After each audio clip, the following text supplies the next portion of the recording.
약을 파는 약방에도 비암만 팔 뿐이요 노인약은 따로 없네. 무슨 까닭 두 가지인가.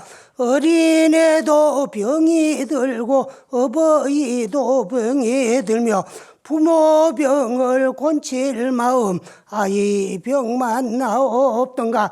살을 베어 드린데도 부모님의 살이 올째 끊어놓니 그대 부디 양친 목숨 보존하오라고 하시더라나.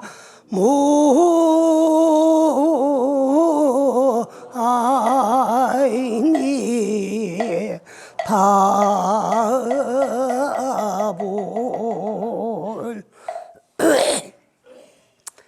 약을 파는 약방. 요즘은 뭐 이제 약국에 가도 그 약을 마음대로 질 수도 없고 또 병원에 진단이 있어야 짓고 그렇지만은 옛날에는 또 주로 한약이기 때문에 약을 파는 약방에 가보면은 어른이 먹어가지고 보신할 약보다가는 아이들이 먹어가지고 몸에 좋은 비아함만 팔 뿐이더라. 그런 말씀이야. 노인약은 따로 없더라. 그래 무슨 까닭으로? 두 가지인가. 똑같이 자식 사랑이나 부모 존경이나 똑같은 마음이라야 되는데 어찌 부모 존경하는 데는 소연하고 자식 사랑하는 데만 이제 참 치우치느냐 그런 거예요. 어린애도 병이 들고 병이 날라가면 어린애라고 병이 들고 또 어버이 부모님도 병이 드는데 부모 병을 곤칠 마음이 어찌 자식 곤칠 마음과 같지를 아니하고 이제 참 더 소연하고 같질 않느냐 그 말이라. 그래서 살을 베어 드린다고 하더라도 부모님에게 살을 베어서 봉양한다고 하더라도 결국 그 살은 부모님한테 받은 살이지 내가 따로 가지고 태어난 건 아니더라. 그래. 이 몸뚱아리는 하늘에서 뚝 떨어진 것도 아니고 땅에서 불끈 솟은 것도 아니고 어느 절대자 신이 있어가지고 창조해가 만들어준 것도 아니고 다 아버지 어머니가 낳아주신 몸뚱아리야. 그렇기 때문에 이 몸을 부모한테 받았기 때문에 살을 베어가 도로 돌리 드린다고 하더라도 아깝질 않아야 되는데 어떻게 참 약을 사는데도 자식 약 사는 정성보다가 부모 약 사는 데는 소연한가 그런 말씀이야. 그래서 건하노니 이 말을 들은 이제 사람들은 건하노니 그대 부디 양친 목숨을 보존하는 데 좀 신경을 써라는 그런 말씀이야.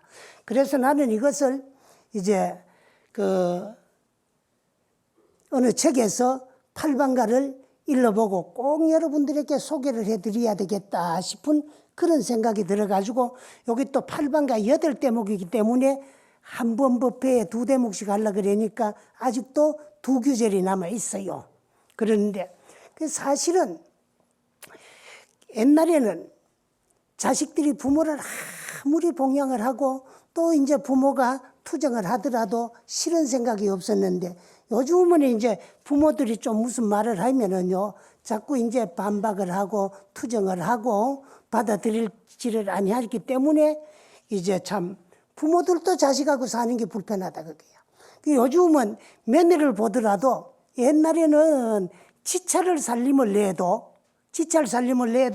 시가 풍속을 익히기 해가지고 적어도 3, 4년, 4, 5년씩 데리고 있다가 살림을 내지 지차도 그냥 바로 안 내요. 그래서 이제 참 그건 왜 그러냐 하면은 집집마다 전해 내려오는 풍속이 다 틀려요.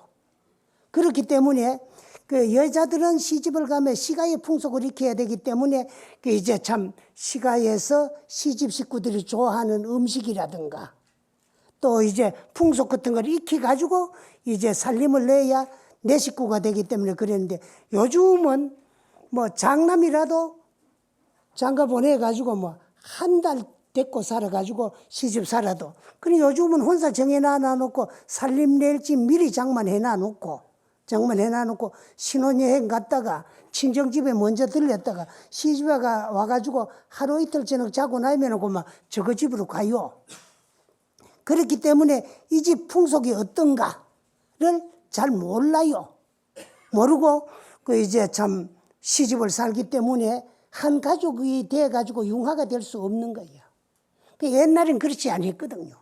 그러는데 그게 왜 그러냐 그러면은 서구 물질 문명에 도래되면서 핵가족 제도가 함께 들어와가지고 거기 보면 지금은 정착이 돼가 있기 때문에 부모님들이 또 며느리를 데리고 뭐 한 달이나 뭐 두 달이나 같이 사는 사람들은 뒤바꿔 돼가지고 시어머니가 며느리 밥을 해주지 며느리가 시어머니 밥 해주는 경우 잘 없대. 왜? 요즘은 다 맞벌이 하기 때문에 그럼 아침 먹으면 둘이 다 뭐 아들 며느리 출근을 해뿌리고 출근하고 나니까 일찍이 출근할 사람이라고 시어머니가 새벽에 일러가지고 며느리 밥에가 바치는 그런 시대가 돼버렸어. 그래 같이 살면은요 도로 눈치 봐야 되거든. 그래 옛날에는 이제 참 부모 눈치를 보고 사는데 요즘은 같이 살면 자식 눈치를 도로 봐야 된대요. 그 자식 시집살이가 옛날 시부모 시집살이 보다가 더 힘든다는 거야. 그러니까 어른들도 자식하고 같이 사는 게 불편하고 자식들도 불편하고 같이 사는 게 불편해요. 그러다 보니까 서로 함께 동화가 안 돼요. 그렇기 때문에 가족이라는 개념이 점차적으로 멀어져 가고 있고 그래. 그러나 우리 대한민국은 동방에서도 가장 으뜸가는 예의지국이라 그랬거든. 근데 이 요즘은 예의 도덕이 땅에 떨어지고 가지고 막 박살나고 말았거든. 그래서 이 팔방가를 여러분들에게 좀 소개를 해드렸으면 좋겠다. 그런 생각에서 이걸 소개해드리면서 또 효에 대한 이야기를 이제 반대로 말씀을 드리려고 합니다. 왜? 내가 부모님에게 효도하는 것보다 더 큰 불공이 없어. 그래서 이미 2600년 전에 열반하신 부처님한테 와서 고향 올릴 줄은 아지 살아있는 산부처 부모님한테 고향 올릴 줄은 잘 몰라요. 그래서 이 세상에서 가장 으뜸가는 큰 고향이 부모님에게 마음 편하게 해드리는 고향이 최상의 고향이다. 는 거. 그래서 그러면 또 그 공덕은 결코 내가 다 받아요. 내가 지어놓은 복 남이 대신 받을 수가 없고 내가 지어놓은 죄 남이 절대로 대신 받아주지 아니합니다. 부모고 자식이라 하더라도 앞으로 가는 길은 다 틀려요. 왜? 지어놓은 복이 다 틀리기 때문에. 그래서 우리가 지어놓은 복을 누구도 뺏어갈 수도 없고 대신 받을 수가 없고 또 그와 반대로 우리가 지어놓은 업은 반드시 내가 받지 어느 누구도 부모 자식이라고 해가지고도 대신 받아 줄 수가 없다는 거야. 이런 이치를 알면은요. 불효하라 그래도 겁이 나고 두려워서 불효를 못 합니다. 불효 부모 하면은 부모님 살아생전에 불효해놓고 사후에 돌아가신 후에 아무리 후회를 해봐도 소용이 없어요. 그래 살아있을 적에 잘해야 되는데 또 잘못하고 불효해 놓으면 그 값을 다 받아요. 그래 남 부모도 부모고 기른 정도 정이다 그러거든. 정이야. 그래 죄는 지은 대로 가고 공은 닦은 대로 가는 거야.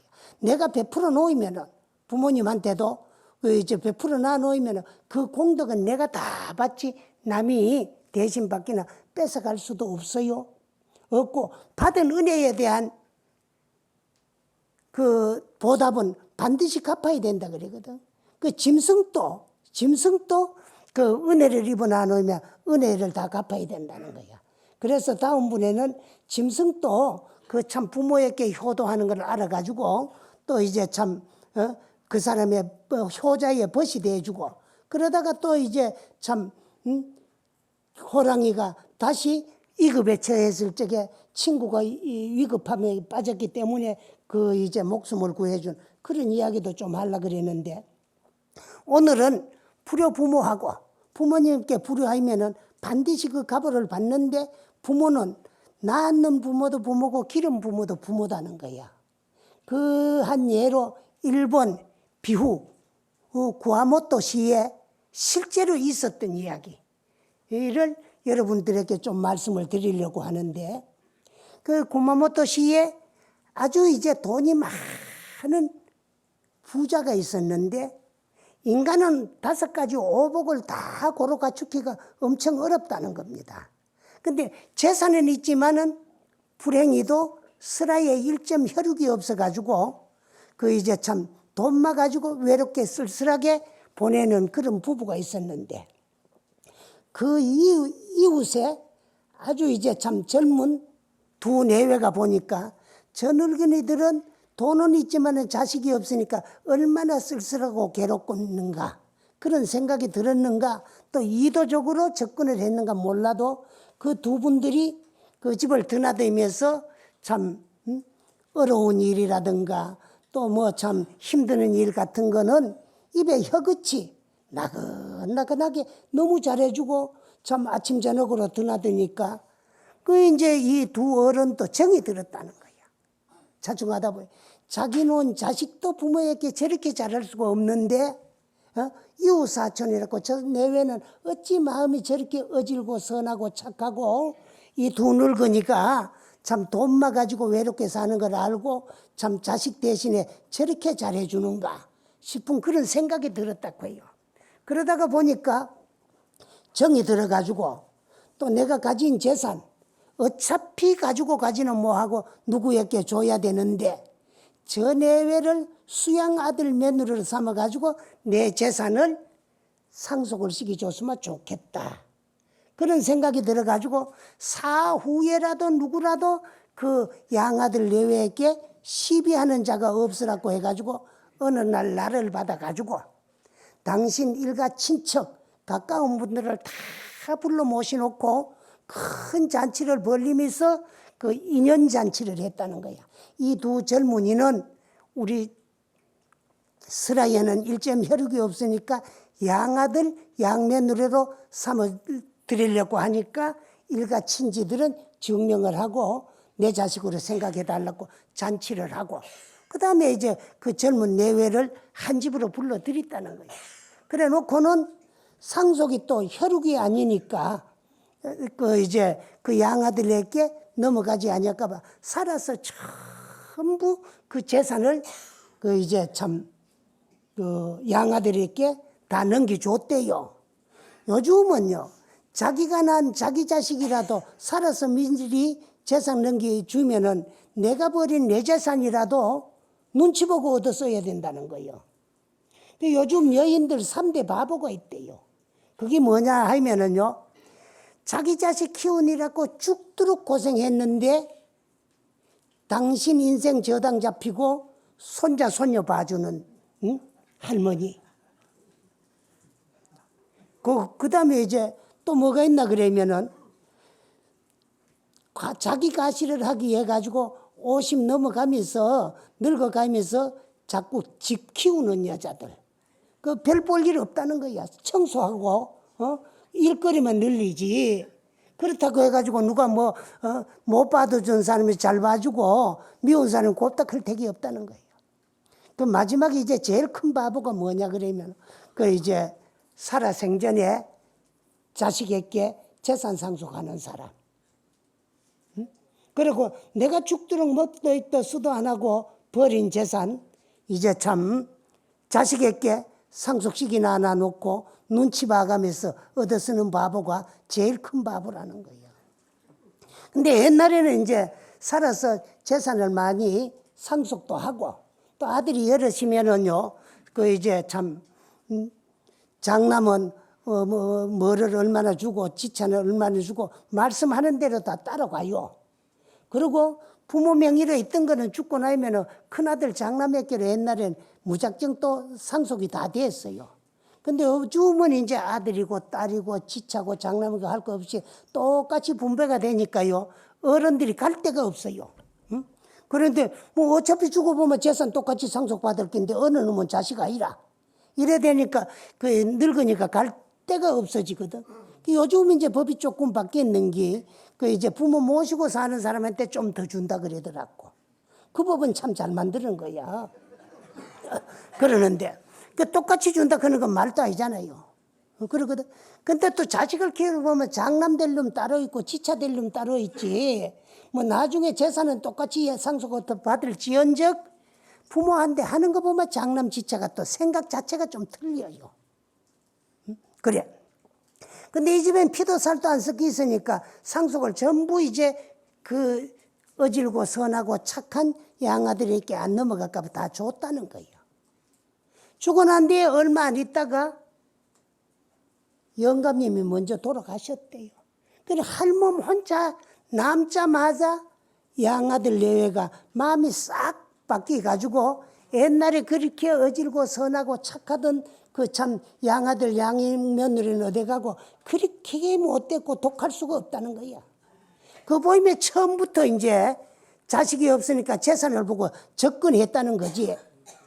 그러니까 이 노인은 재산은 양아들한테 다 상속을 넘겨줘놔 놓으니까 가까운 일가친지들에게 면목 없어 찾아갈 수도 없고 하루 할 수 없이 뒷방 늙은이가 내가 사는데 하루 밥 한 끼도 차려주는 것이 미워가지고 저놈은 늙은이 왜 안 죽는고 싶어가지고 눈에 가시같이 생각하더라.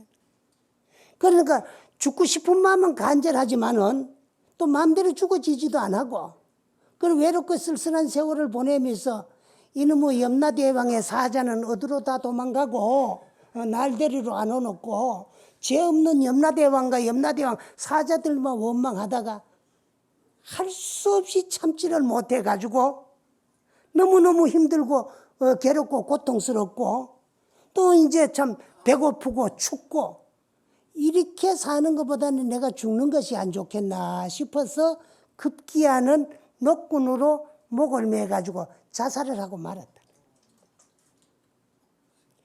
그러고 얼마 있지 않아가지고 양아들 며느리, 양며느리가 택기가 있어서 임신을 했대요. 임신을 했는데 저거는 낳지 않은 부모답고 낳지 않은 부모라도 저거 잘 먹고 잘 입고 잘 살 수 있도록 당신네 일생 동안에 버려놓은 재산 아까운 줄 모르고 전부 상속을 다 해줬는데 그 부모를 그렇게 눈에 가시같이 그 시어머니와 양어머니를 생각하다가 저거 새끼가 임신을 하니까 뱃속에 있을 때부터 그렇게 소중하게 여기더라는 거야.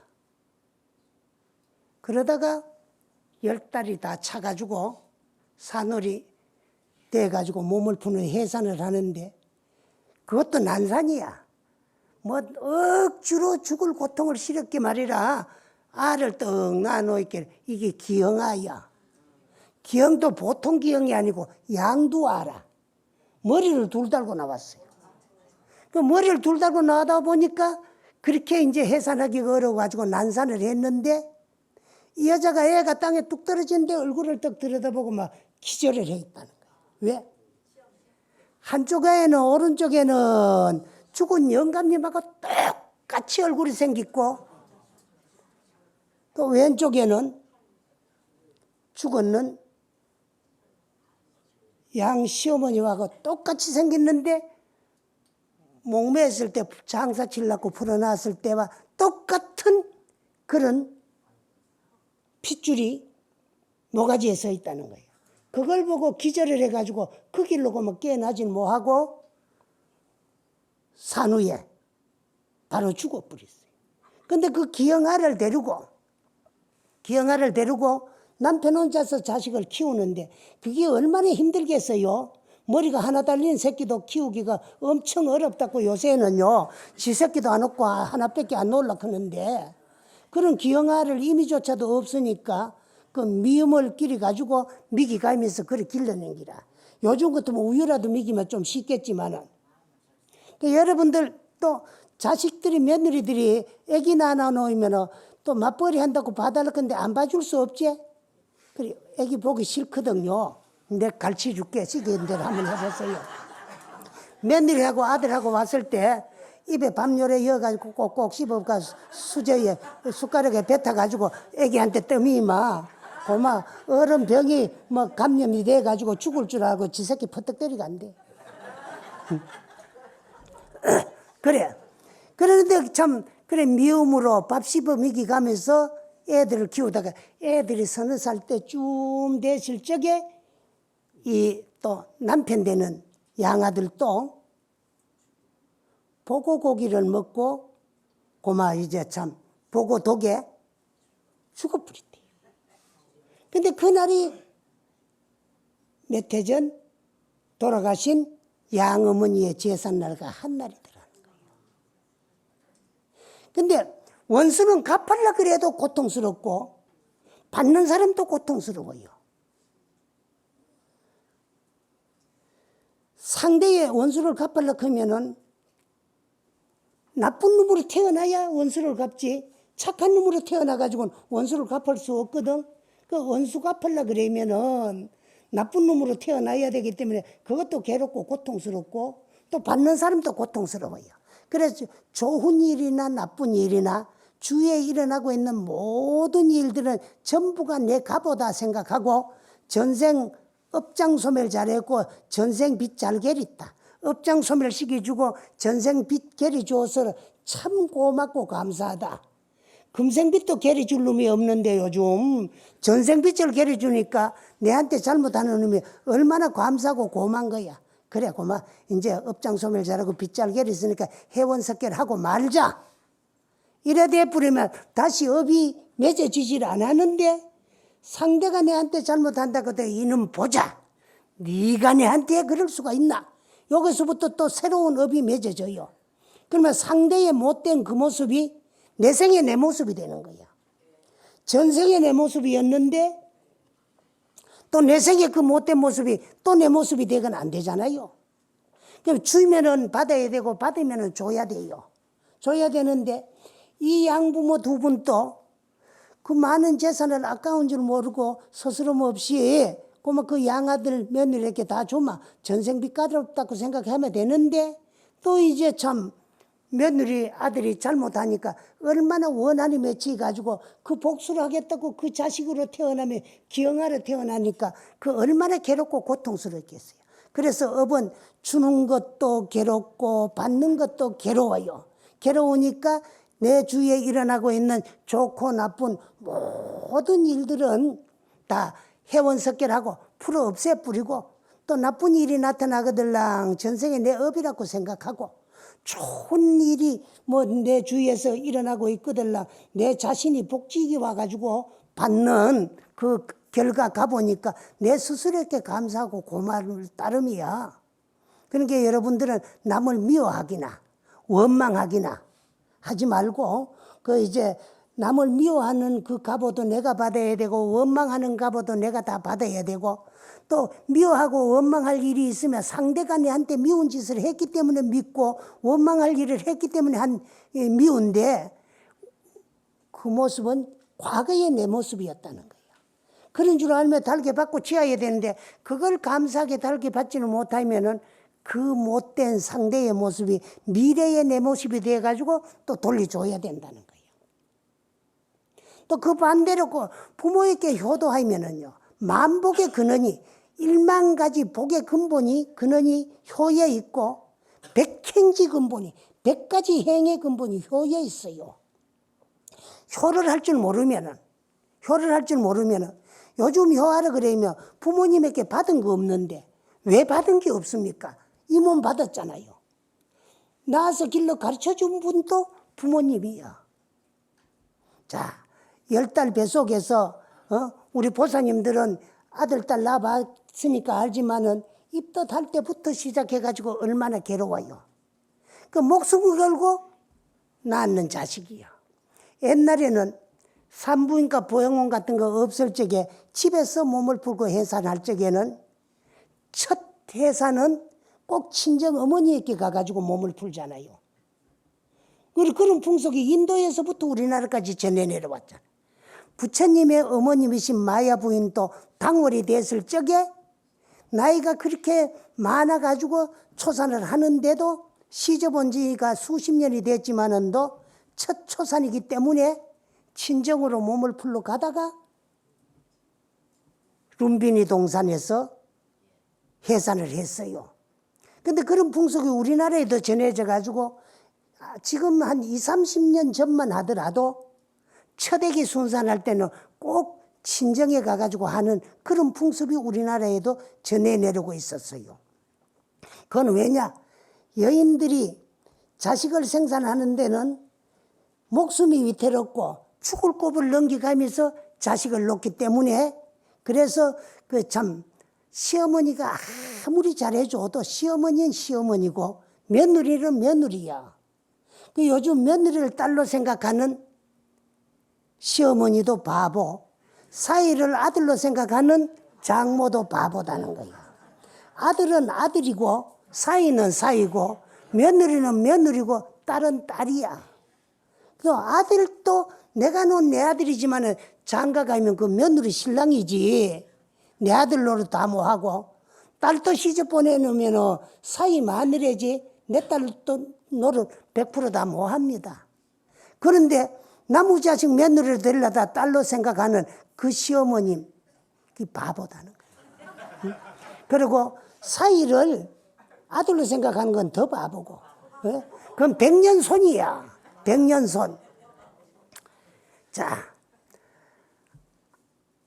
아들네 집에 얹혀 살다가 아들하고 며느리하고 싸우면은 그저 뭐 잘못된 일고 싸울 일이 있어서 싸우겠지. 그래 그냥 넘어가진다는데 사위 집에 가가 얹히가 있다가 사위하고 딸하고 싸우면은 내 때문에 싸우는가 싶어가지고 어디에 몸둘 바를 모르고 오장육부가 썩어 빠진다는 거야. 근데 그게 무슨 아들이야?